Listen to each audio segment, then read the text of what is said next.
Je réponds à toutes vos questions, la suite de la vidéo précédente.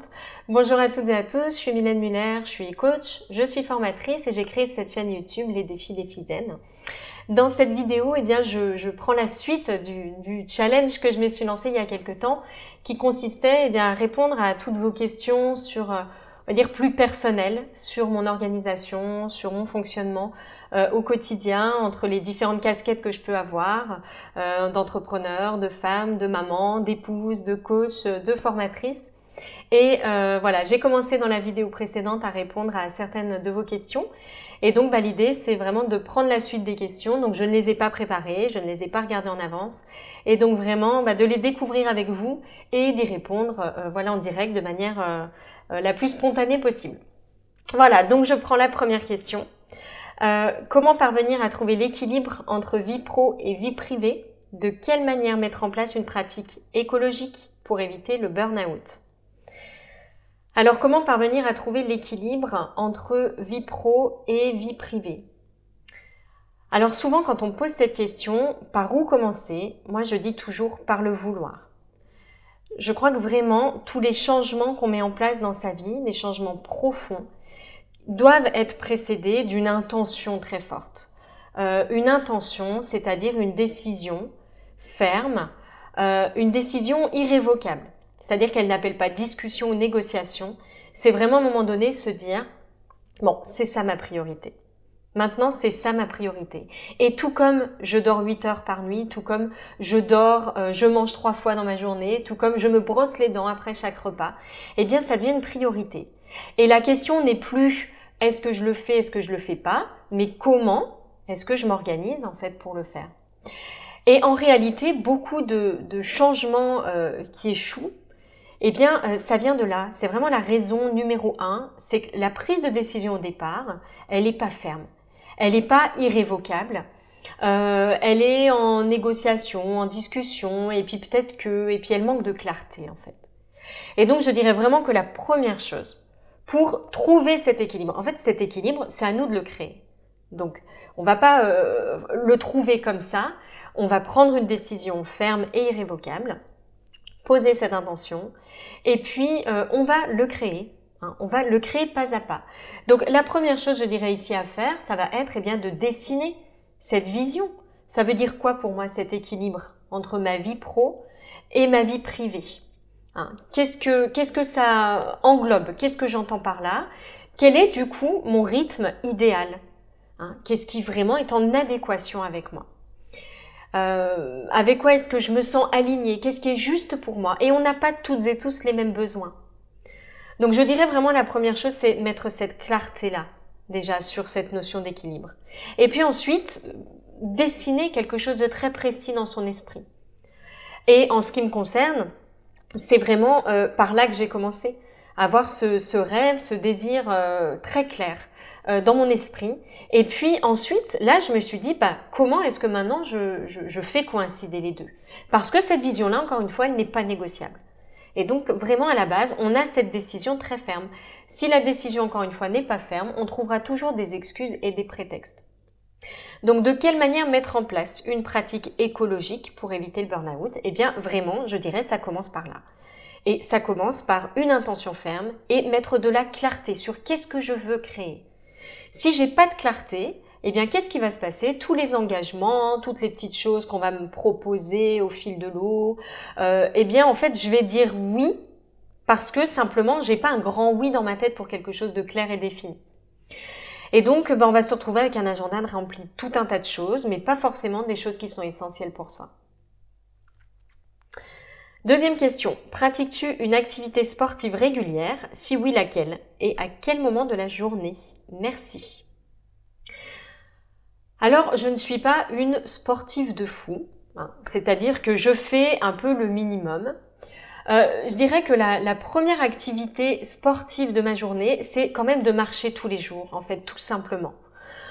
Donc, j'ai mis en place par le passé des choses très très compliquées, comme routine de sport du type Freeletics, que vous connaissez peut-être, où là je faisais des séances de sport folles de 30 à 40 minutes. Ça ne me convient pas du tout. D'ailleurs, j'ai fait un lumbago au bout de quelques mois. Je crois que mon corps, comme très souvent, m'a dit écoute, stop, ça suffit. Donc maintenant, j'ai vraiment une routine de sport qui est marcher tous les jours. Donc je vais marcher, simplement emmener mes enfants à l'école et revenir. Voilà, je fais ça 2 fois par jour. Et du coup, ça me fait 40 minutes à peu près de marche dans la journée. Donc déjà, pour moi, ça, c'est une activité sportive qui me correspond, qui me convient. Et puis j'ajoute à cela, pour la bonne conscience, 3 fois par semaine, je fais du gainage pendant 15 minutes. 15 minutes pour moi, c'est parfait parce que c'est court, c'est rapide. J'ai pas le temps de m'ennuyer parce qu'encore une fois, je ne suis pas une grande sportive et que tous ces trucs-là, je ne trouve pas ça passionnant.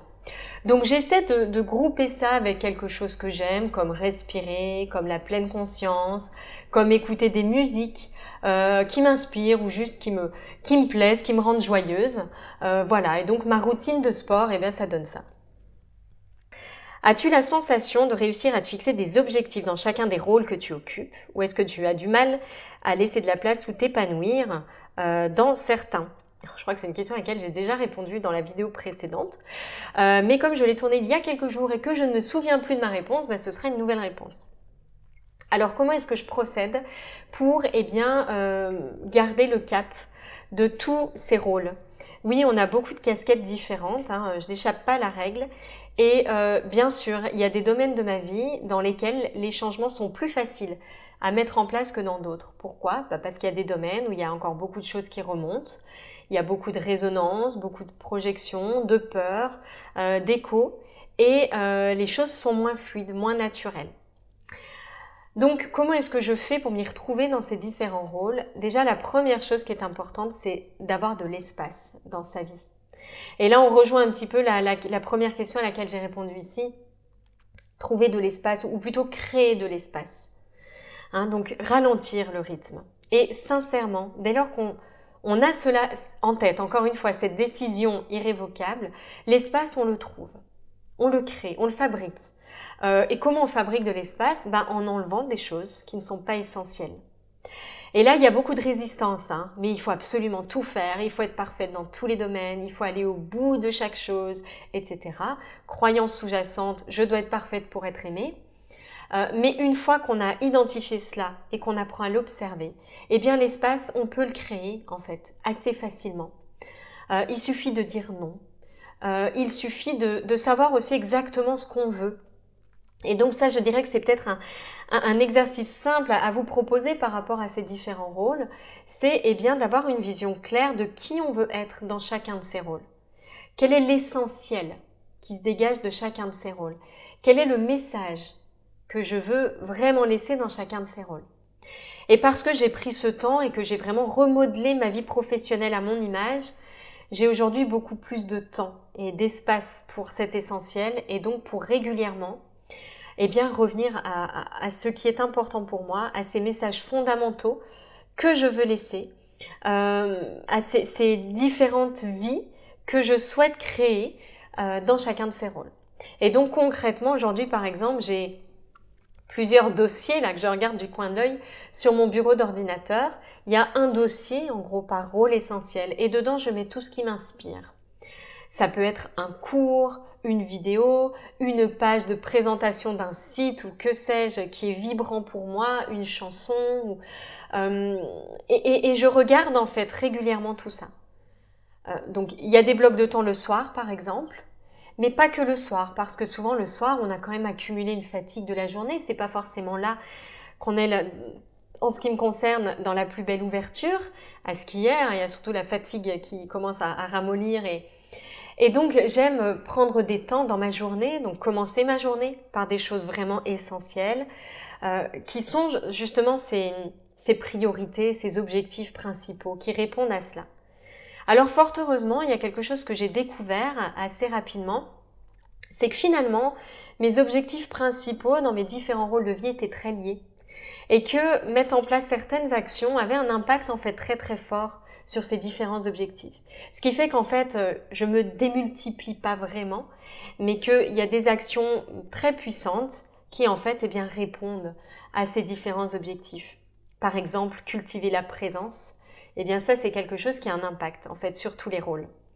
Et c'est très satisfaisant parce que ça évite encore une fois d'avoir un nombre d'objectifs incalculables finalement dans sa journée. Quels sont les éléments concrets qui vous ont amené à un tel changement positif? Alors il y a eu beaucoup de choses forcément parce que en fait je crois qu'un changement se produit à la suite d'une longue série de petites choses qui semblent insignifiantes mais qui en fait petit à petit comme des gouttes remplissent le vase et puis c'est juste qu'à un moment donné il y a une goutte en plus qui fait que le vase en fait déborde. Mais il ne faut pas pour autant oublier je pense toutes ces petites gouttes, tous ces petits pas. Et finalement tous ces petits pas c'est peut-être juste la succession de tous ces instants de vie qui m'ont amené en fait à un jour en février vraiment avoir le sentiment de vivre une étape déclic. Donc c'est vrai que quand je présente mon parcours, eh bien je mets souvent en avant quelques-unes de ces étapes déclic, mais je crois que ce serait pas juste d'oublier en fait tout le reste, d'oublier ma première crise d'angoisse, d'oublier le premier jour où je n'ai pas eu de crise d'angoisse, d'oublier le jour où j'ai trouvé un livre qui m'a parlé de quelque chose, d'oublier le jour où j'ai lu un livre qui parlait de toute autre chose, mais qui, à sa façon, m'a en fait amené tout de même au même résultat. Voilà. Alors, si je devais quand même regrouper quelques éléments très concrets de ce changement, je dirais qu'en fait, c'est avoir quelque part touché le fond, ou alors pour une autre image, avoir à un moment donné atteint la limite supérieure de ce que je pouvais supporter. Et donc, il y a eu un problème de santé en ce qui me concerne, il y a eu ensuite la lecture d'un livre, il y a eu ensuite des paroles d'un morceau que j'ai composé au piano, voilà, et qui pour moi sont vraiment des éléments clés. Mais encore une fois, il y en a eu tout un tas d'autres. Il y a eu aussi de très belles rencontres qui m'ont fait prendre conscience de ce que j'avais en tête à l'image d'un doux rêve un peu flou est devenu vraiment une image très très concrète d'un objectif à atteindre et de réalisable du coup. Donc voilà, quelques éléments concrets, mais encore une fois, surtout une multitude de petites gouttes d'eau qui ont fait qu'à un moment donné, le vase a débordé. Comment retrouver la motivation, la flamme quand on est fatigué, qu'on n'arrive plus, qu'on s'énerve trop vite, qu'on n'a jamais de relais avec les enfants, etc. Eh bien là, je vais apporter un peu la même réponse qu'à la première question qu'on m'a posée. C'est à un moment donné, si vous attendez qu'un miracle se produise pour subitement trouver l'espace et vous métamorphoser sans rien changer, eh bien je crois que c'est compliqué. Alors ce que je viens de dire n'est pas tout à fait exact parce que je ne suis pas pour penser qu'on a plein de changements à faire. Par contre, il faut de l'espace. Il faut vraiment de l'espace à un moment donné pour la prise de décision. Il faut de l'espace pour clarifier sa vision. Qui est-ce que je veux être ? Et déjà avoir cela de très très puissant et de très clair en soi, ça va vraiment faciliter derrière les changements. C'est un petit peu problématique, je pense, dans cette question qui a été évoquée de diviser en fait les sujets. Et je sais que dans le développement personnel, ça se fait beaucoup de se dire « Ah bah tiens, peut-être que cette personne a un problème de motivation, a un problème de sommeil, a un problème de gestion des émotions et a un problème d'organisation avec ses enfants. » Je sais que l'approche classique consisterait à dire ça. Moi, quand je lis ça, surtout ce que je vois, c'est simplement une déconnexion générale de soi, de qui on est en profondeur. Et ensuite, essayer de mettre en place tout un tas de petites astuces, de conseils, mettre en pratique des choses. C'est juste un truc en plus à faire. Et c'est bien souvent ce qui se passe en fait avec un peu cette tyrannie du bonheur qui semble nous ajouter en fait tout un tas de trucs en plus, que déjà on n'y arrive pas et que c'est trop et on a encore plus de choses. Donc il y a juste une pression supplémentaire et je crois que c'est contre-productif. Donc comment retrouver tout cela ? Eh bien je dirais en créant de l'espace, en posant une intention très puissante. Cette intention, ça peut être clairement un accompagnement. Arrêtez aussi d'essayer de vouloir faire toute seule.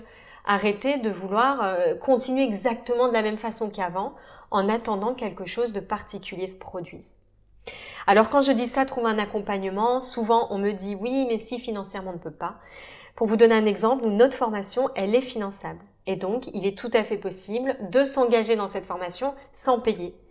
Et alors, je dis pas ça pour que du coup l'engagement soit mince, l'engagement doit être très très fort, mais il y a des solutions. Il y a vraiment des solutions. Et donc, bien souvent, derrière les excuses, ou derrière ce genre de phrase, il y a des excuses. Parce que, au fond, on s'est attaché un peu à cette identité de ça ne va pas.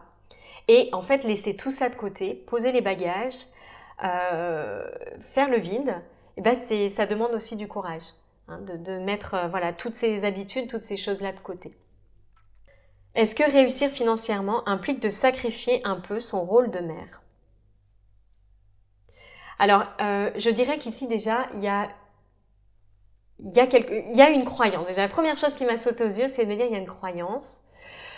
C'est que réussir financièrement demande de travailler plus. Voilà.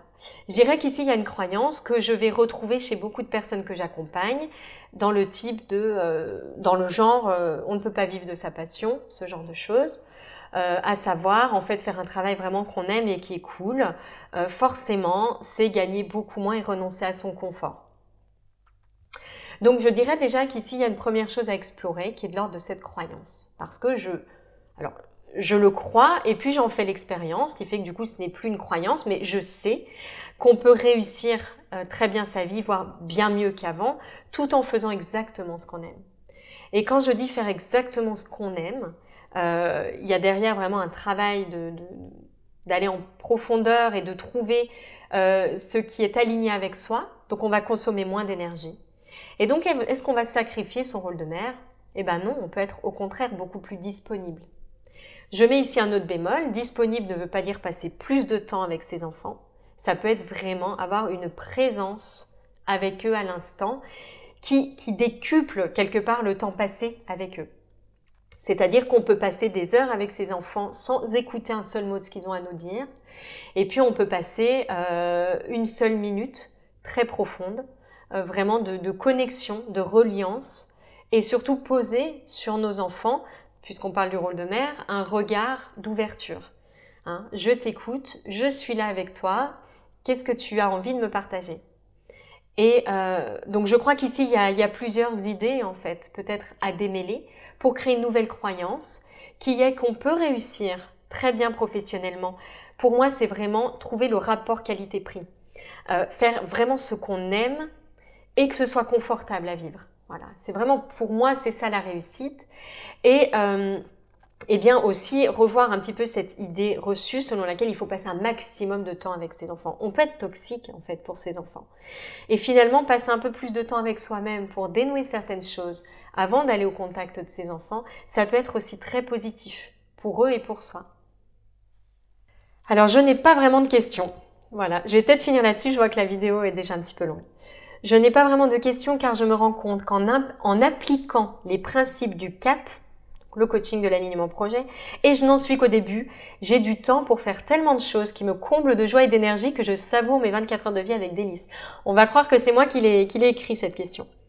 Donc à mon humble avis, je pense que tu fais ce que tu as créé. Ma question serait plutôt, il y a quand même une question. Comment t'es-tu adapté psychologiquement à tes enfants et principalement à tes adolescents si tu en as? Je n'en ai pas. À adopter l'expérience CAP si c'est le cas. Comment t'es-tu adapté psychologiquement à tes enfants? Alors, je pense qu'ici la question, c'est comment est-ce que j'utilise les outils du CAP avec mes enfants? Je pense que la question est là. Alors, c'est une réflexion, mes enfants ont 6 et 8 ans, à l'heure où je tourne cette vidéo. C'est une réflexion que je me suis fait longtemps, de me dire quelle est ma meilleure place, mon meilleur rôle pour mes enfants. Est-ce que c'est de chercher à leur transmettre des outils en utilisant donc sur eux de manière adaptée les outils que j'utilise avec mes clientes dans ma pratique?